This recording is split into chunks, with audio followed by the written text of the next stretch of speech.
In Minecraft, builds do not have to be large and loud, they have to convey a feeling, and here, it's designed to convey coziness. Hey, it's Muffin. In this video I'll be sharing a small hamlet that I made. Leave a name suggestion down in the comments below, and if it's good I'll consider it. Leave a like as well. But yeah, I hope you enjoy the video. In this one I showcase a small hamlet that I made that is part of Dawnfall, which is the larger kingdom of this region. If this is your first time viewing one of my videos, you should note that all of my builds are within the same world and they interact with one another.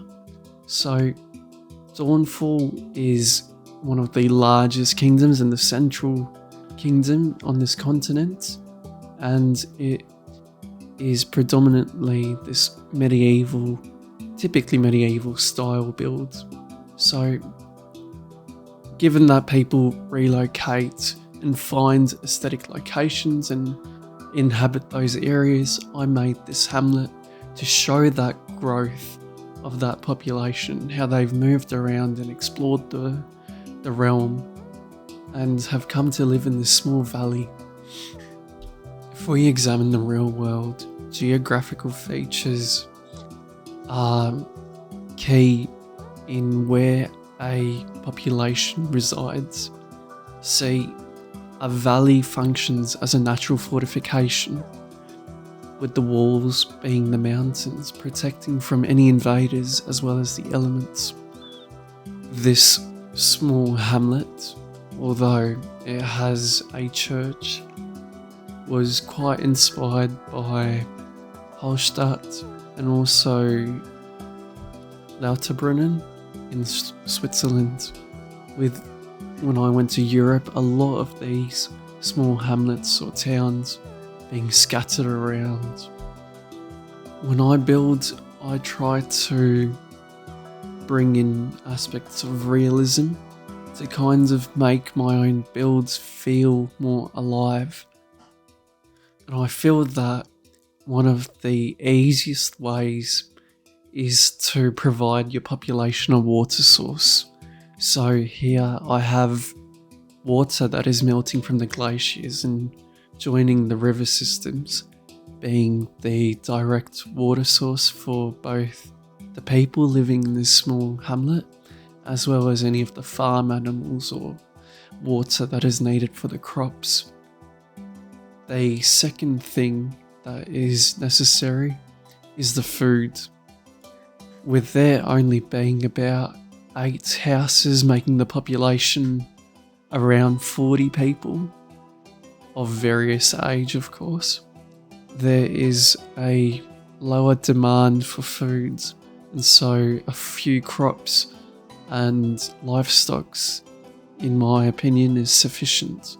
So just in this small area, I've provided housing, some prayer building, a water source and food situation for them, and so it wraps up the essentials for anyone to survive in this area.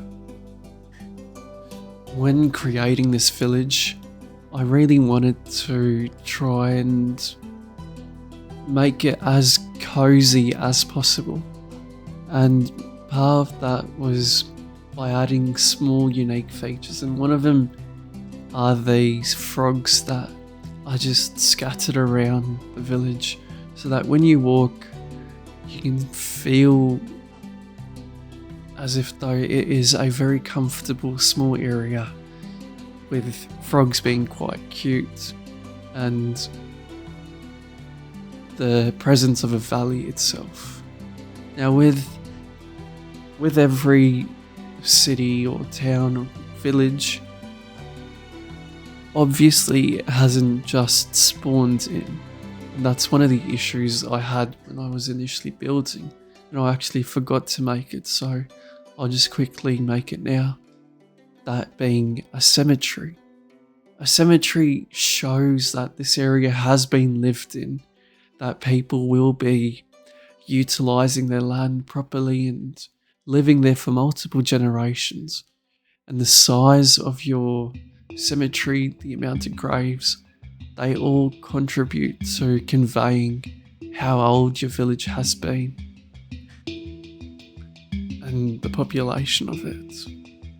Here I build a small path that then leads to the small opening in the trees that I've selected to be where the cemetery is. You can see that with the more scattered stone block approach for the path, it varies significantly from the main path that is down there, and it's just done to show that it's not as trodden as the daily walking tracks of the main population, that it's scarcely used or by family individuals occasionally. Initially I thought this would be sufficient, but then seeing that they'd be living here for at least 2 or 3 generations, I wanted to add another bunch of gravestones. And just trying to figure out where it would be, I realised that a little bit higher would be more appropriate. And so I just went and added a few more, and then a bunch more. In hindsight, I should have added more flowers in the area, just because the bodies would act as natural fertilizers, and so you'd see more green and more flowers in those areas. When choosing this location for where the graveyard would be, I didn't want it to be visible from the main area and hurt the aesthetic of the region, and so you have this small path that goes out into the forest a little bit, and is a little further away from the main region, out of its sight line.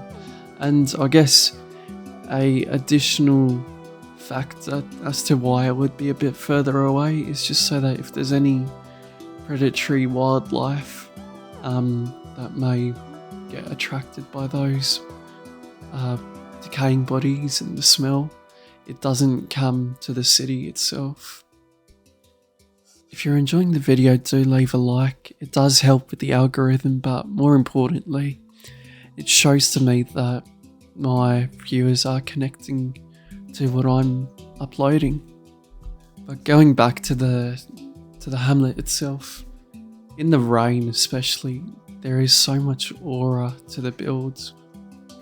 It creates a vibe, an atmosphere that I personally deeply enjoy, that being that cozy vibe just after or during rain, where it goes all grey. The thing that separates a build from being just a bunch of blocks to something that gives that feeling of being real is some story to it, or some life.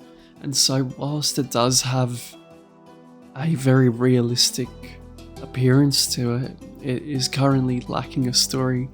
And so I'd encourage people to write a small story for this build and leave it in the comments below.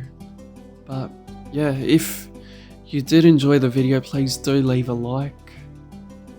If you have any comments for any future builds, leave them down below in the comments. If you enjoyed the video, please do subscribe. Most importantly, have a good day.